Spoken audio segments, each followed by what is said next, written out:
Συγκινούμε ειλικρινά όταν άνθρωποι του Μόχθου με πιάνουν στο δρόμο και μου λένε για την πατρίδα και το μισθό μου να σας.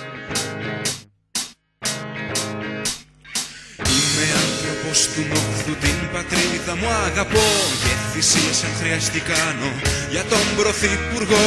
Τον βαστάω από τον νόμο και του λέω μη φως δραματικό. Πάρω στους μισθούς μου θέλεις όμως πρώτα να σου πω.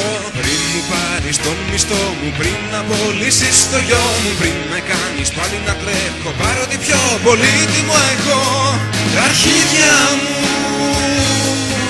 πάρε τα αρχίδια μου,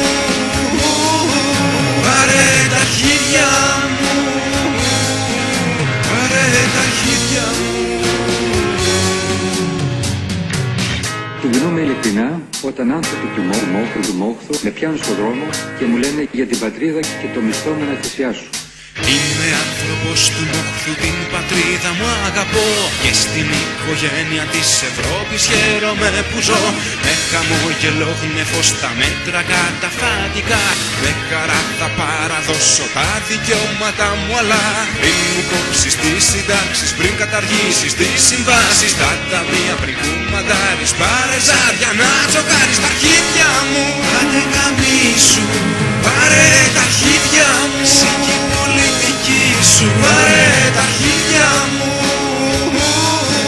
πάρε τα αρχίδια μου.